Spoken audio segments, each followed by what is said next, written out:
Oregon's latest commitment is going to start a trend in the recruiting class.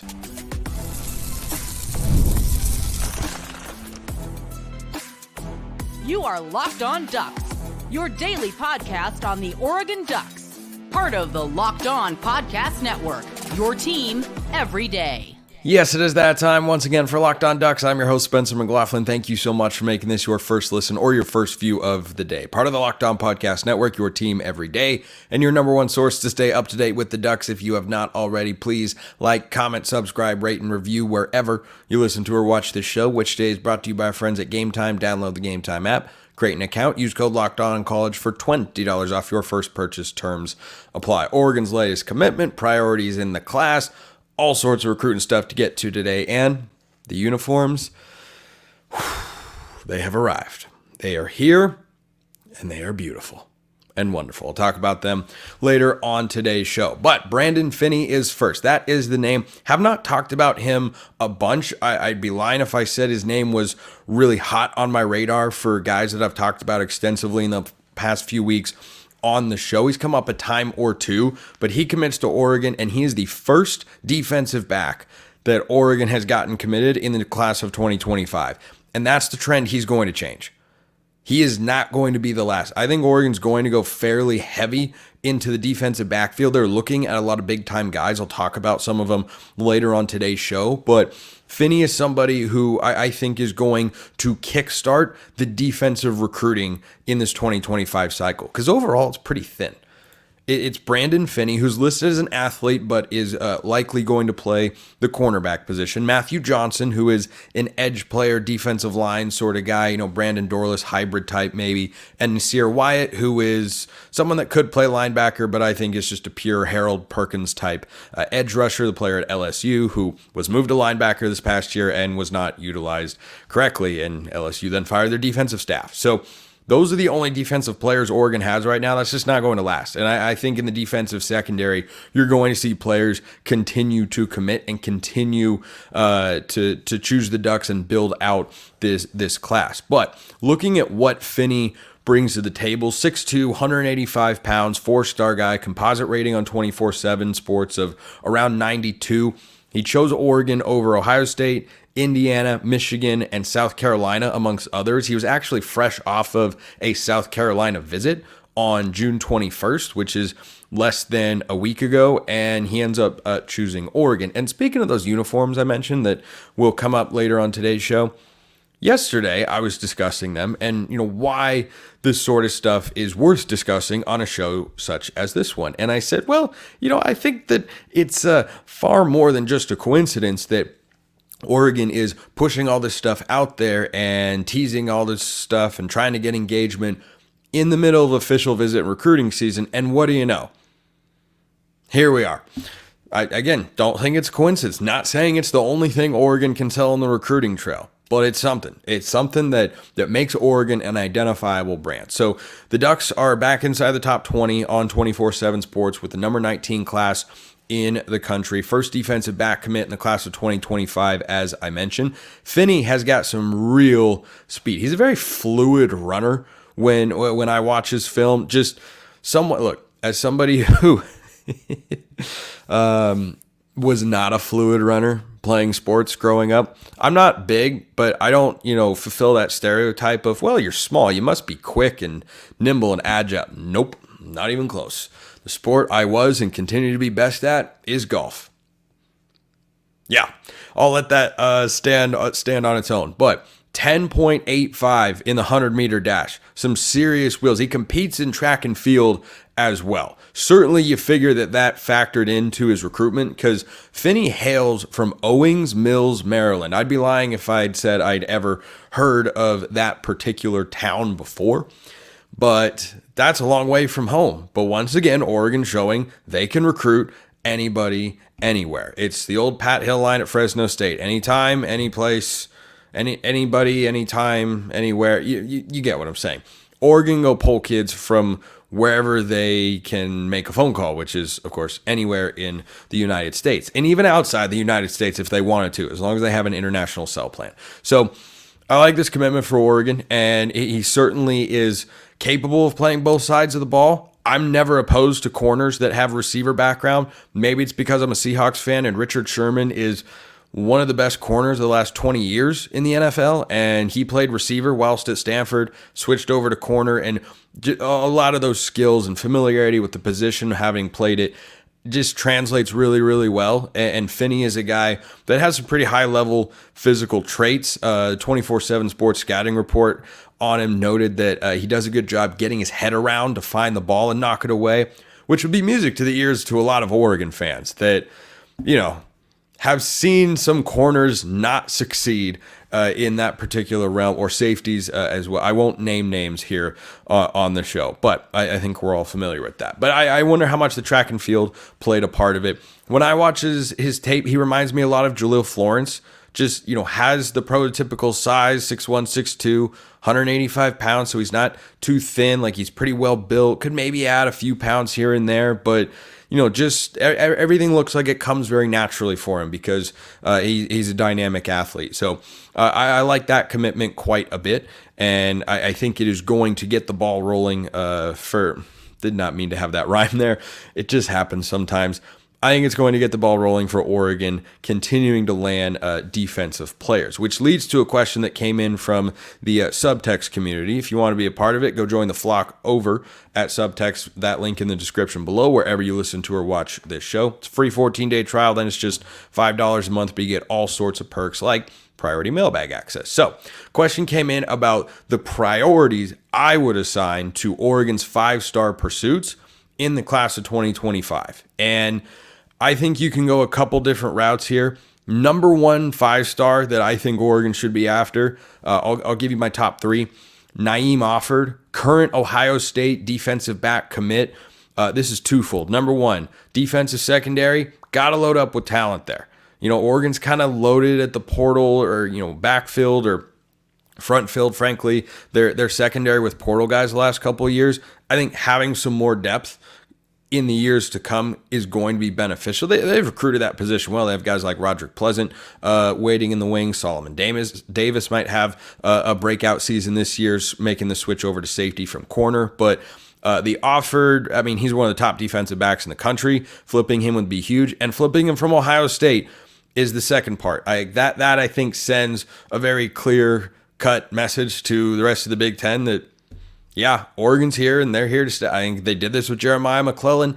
Any opportunity you get to beat out the Buckeyes for somebody like that, I think you go for it. Number 2, this is also positionally based, Lincoln Cure, 5-star tight end out of the state of Kansas.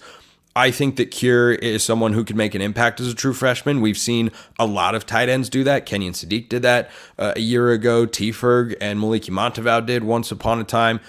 It's been a rather common thing, and the tight end room is just kind of thin going into next year. So I think getting a guy who could be ready to make an impact right away is something that would be really, really beneficial. And then the last one, sticking with the theme on the secondary, is DJ Pickett. Now, he's going to be tough to get away from Miami. He's down in the state of Florida, and the Hurricanes have got the crystal ball. And I've talked with Brian Smith here on this show previously about him. It's going to be tough to pull him out of there. It would be an impressive recruiting poll, but just like Naeem Offord, those are the sorts of high-end talents that you want to build on the back end of the defense. And, I trust Lanning and Lupoy to recruit the front 7 extremely well. They have over the first couple of recruiting classes.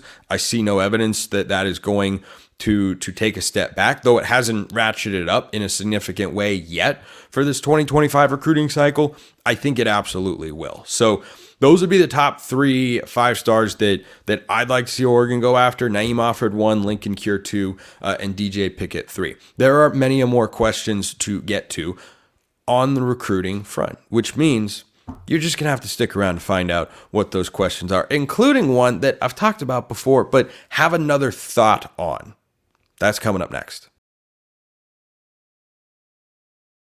Coming up right now is Game Time, because Game Time is an authorized ticket marketplace in Major League Baseball, which makes getting tickets faster and easier. Prices on the Game Time app actually go down the closer it gets to first pitch. They've got killer last-minute deals, all-in prices, views from your seat, and their lowest price guarantee. Game Time takes the guesswork out of buying Major League Baseball tickets. You can save up to 60%, that's more than half, buying last minute for sports, concerts, comedy, theater, etc. Whatever you're looking for, they've got it, and they've got all-in pricing. Toggling this feature shows the total up front with no surprise fees at checkout, which is probably the most annoying part of buying tickets to any event. You go, oh wow, tickets were X amount. Wait, why am I paying an extra $30 here? Yeah, Game Time doesn't do that. Take the guesswork out of buying Major League Baseball tickets with Game Time. Download the Game Time app, create an account, use code LOCKEDONCollege for $20 off your first purchase. Terms apply. Again, create an account, redeem code LOCKEDONCOLLEGE.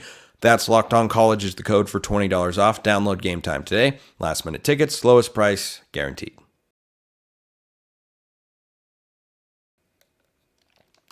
All right, my everydayers know what time it is. More mailbag time. Again, YouTube comments, X, formerly known as Twitter, or subtext if you want priority access and all sorts of other perks. This question came from Jamba Juice 0062. You know, they took juice out of their name. It's just Jamba now. It's still delicious. They don't have the same styrofoam cups, and let me tell you, I'm not okay with it. I'm not okay with it. I don't like it. I miss the old cups. I really, really do. Anyway, I didn't even plan to go on that little mini rant, but you all got it anyway. Question, do you think we're going after another quarterback in this 25 cycle, even though we have the legacy commit from Junior, because Austin will follow Will Stein after next season, or is it just for insurance purposes? So, the quarterback he's referring to is someone I've talked about here on the show before, and that's Ty Hawkins. And the noise buzz has kind of softened a bit over the last week or so. I don't think that necessarily means Oregon is out on getting another quarterback in the class of 2025. I think it would be more for insurance purposes, even if they are looking at the possibility of Will Stein leaving and taking Austin Novosad with him. That would not be an unthinkable or unprecedented move for a quarterback to follow the coordinator / coach who recruited him to a new destination, which would probably be an opportunity for him to start. Now, it would depend on what school, Stein potentially gets a head coaching opportunity to go to. If it's somewhere in the state of Texas, like I'll just throw one out there. Stein has ties to the Lone Star State. Let's say, Texas State. Or somebody like that comes open and they're in the Sun Belt Conference, I believe, and Will Stein takes the job and he wants to bring Novosad with him.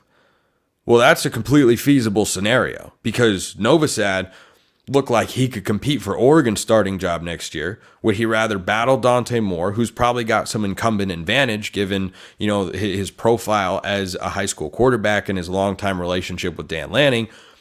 Would he rather go into that battle, or would he rather go to a Sun Belt league that certainly gives you access to the college football playoff in the Group of 5 era and be guaranteed to be the starter? Because Will Stein, who's going to be your head coach and probably your play caller, is going to make you the starting quarterback. Like, that's just an example that popped into my head. But I still think that'd be more for insurance purposes as to why they'd go after a quarterback in 2025, because you've got Achilles Smith Jr. Dante Moore is back next year. There's no shot. I mean, no shot that Dante Moore transfers after this season. I cannot foresee a world in which that happens. So Dante Moore is going to be there.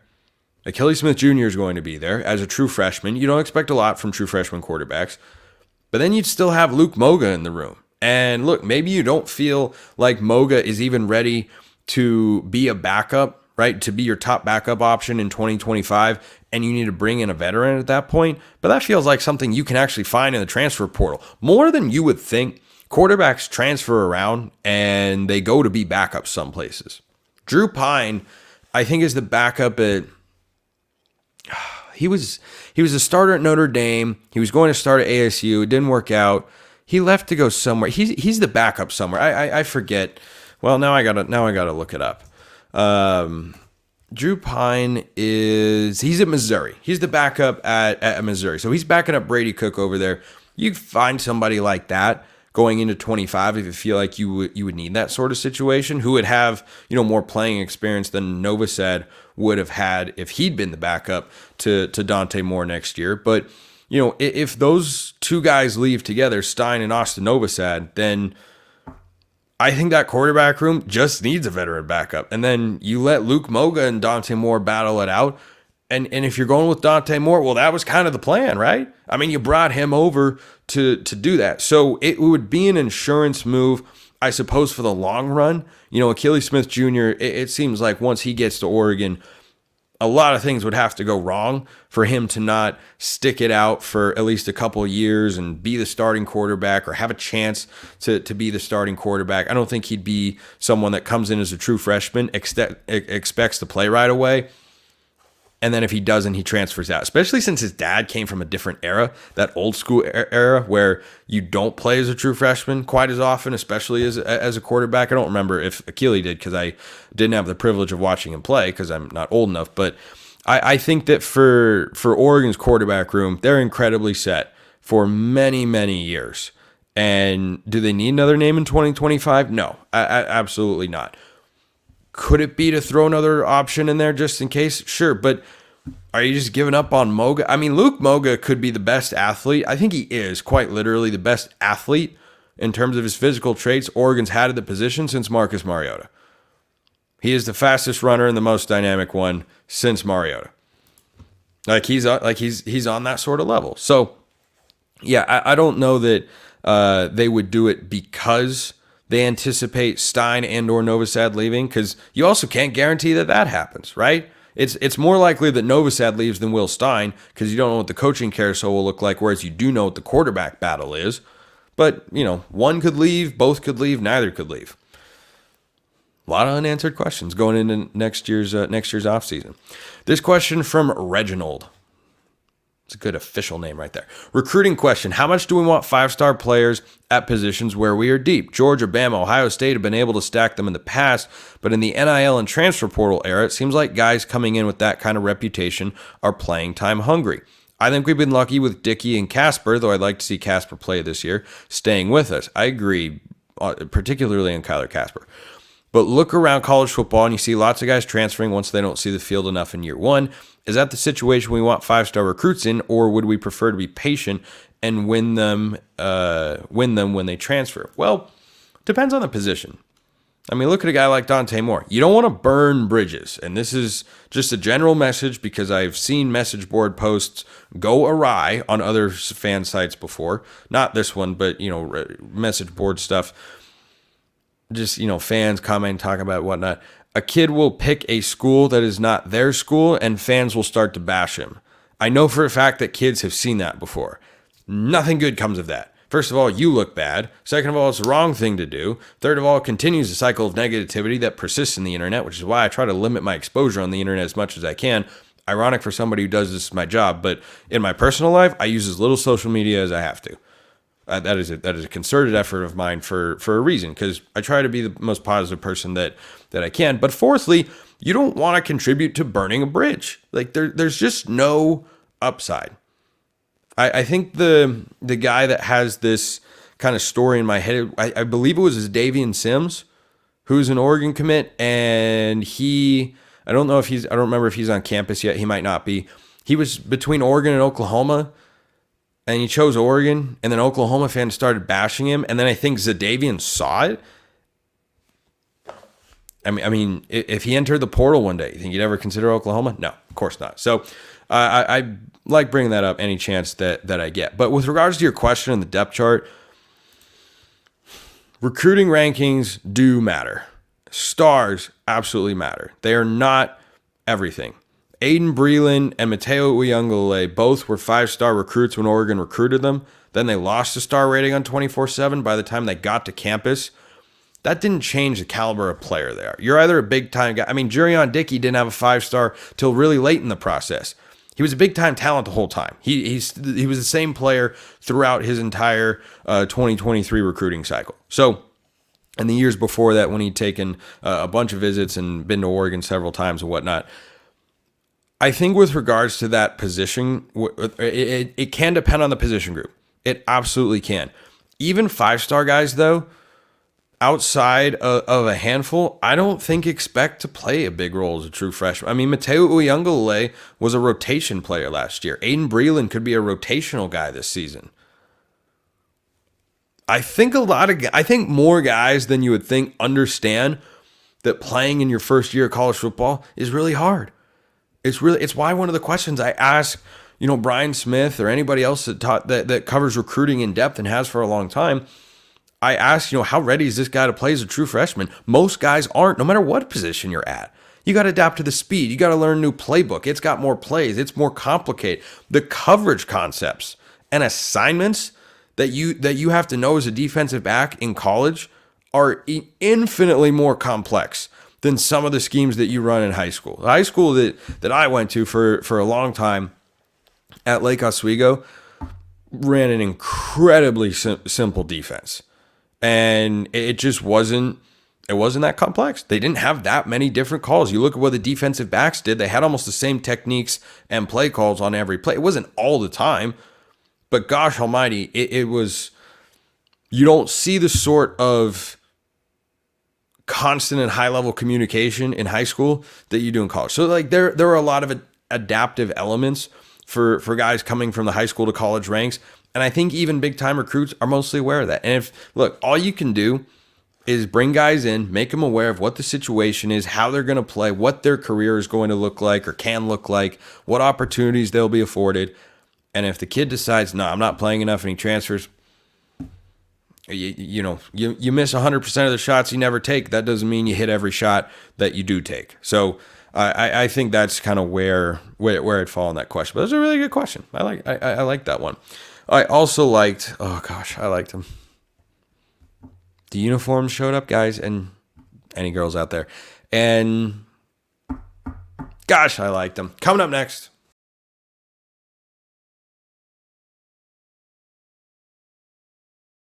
So we've been waiting and counting down, and it was June 25th, but then it was June 26th, and then boom!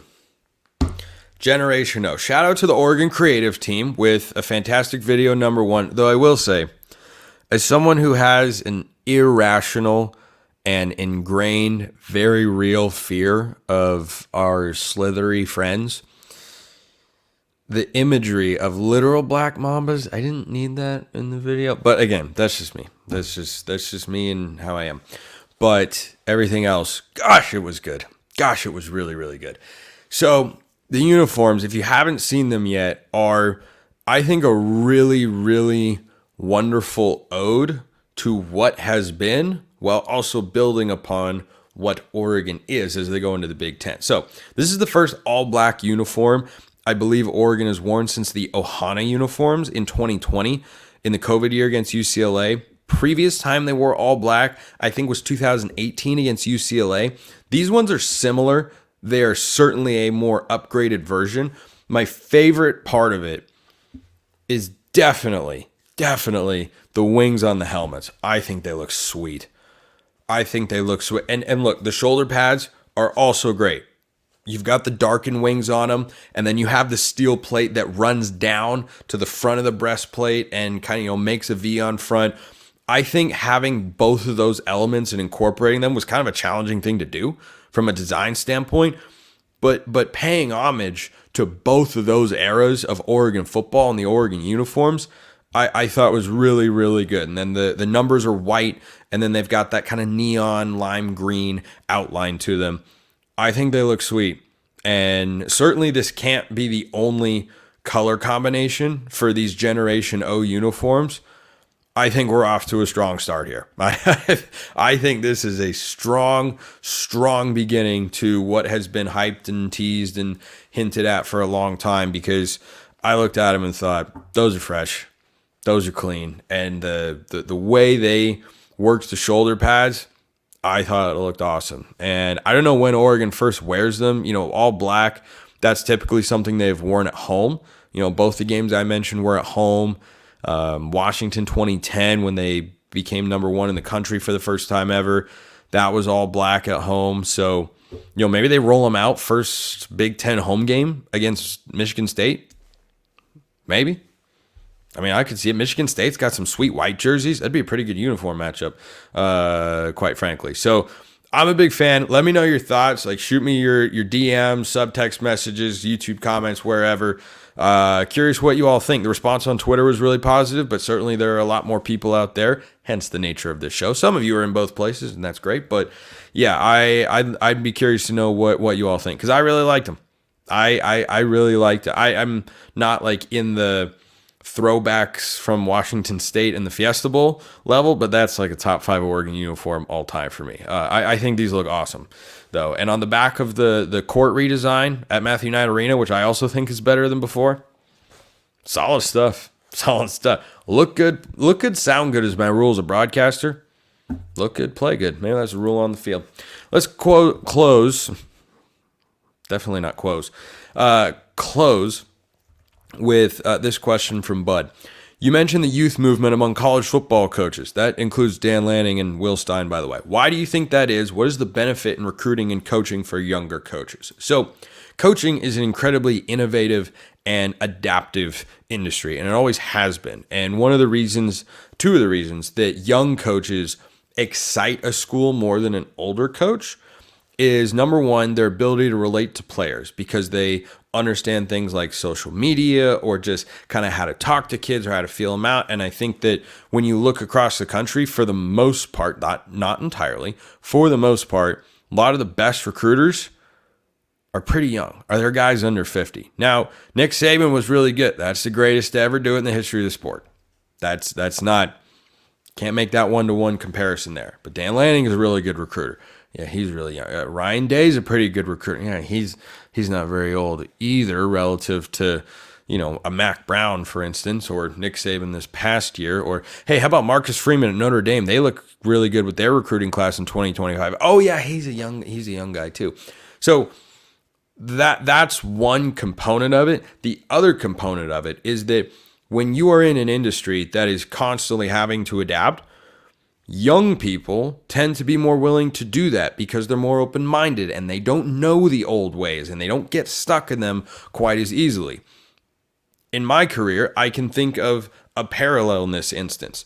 The old school way that you talked about sports was being on talk radio. And a lot of older people listen, and a lot of older people still do that, and that's great. And there's still absolutely a market for that. And if I had gone in that path, I'm sure I would have been able to I was doing some sports talk radio out in Oklahoma. When I got to Locked On, though, my audience size, it's not even close. The number of people that I can reach in this medium compared to what you can do on radio, it's not even close. And I don't have a built-in bias towards, no, I need to be working for a radio station. I need to be doing this, because I'm just looking to figure out what's the best way to reach the most people. Not, this is the way that you do reach people. Forget all those new ways and whatnot. Same sort of principle applies to coaching. It is an incredibly innovative industry. There are conferences, coaches talk and think. Real football coaches and at the highest levels, but certainly at lower levels as well. I see this with Southern Utah's head coach, Delane Fitzgerald. These guys eat, sleep, and breathe football. Fitz has told me before, I wake up thinking about football, I think about football all day, and I go to sleep thinking about football. It is different. It is different than a lot of other sports. And you just see a lot of the innovation in the game, new formations and play designs and concepts and schemes and whatnot. It comes in coaching. Chip Kelly wasn't that old when he got to Oregon. Chip Kelly now is, he's 60 years old. So when he first got to Oregon, frankly, he was on the older side for someone who was revolutionizing the game. He was still under 50. He was 45 years old. So I think the youth movement with guys like Dan Lanning and others, it excites a fan base. It can make it, more appealing to recruits sometimes. And then the coaching innovation, you never have to worry about a young coach. Who's a coach that just got run out of college football because he couldn't adapt his offensive system? Jimbo Fisher. Is he a young guy? Not exactly. No, he's a little bit older. Give me the young coach that got run out of. Brian Ferentz at Iowa, I think, is an exception because he's taking cues from his dad. Old guy, rigid, living in the past. Look at the NFL. It's a bunch of young guys who grew up in the new age and the new era, the new philosophy and whatnot. So that's why I think young coaches have a strong appeal, especially in college football. But certainly, you see it in the NFL. Who are the hottest coaches in the NFL? Yep, there's Andy Reid. There's the outlier. You got Kyle Shanahan. You got Sean McVay. You got Mike McDaniel. You got DeMeco Ryans with the Texans. Like, that's just the way the coaching is. Good question. We're ending on that today. Appreciate everyone listening. I'll see you next time. Have a wonderful rest of your day, and go Ducks.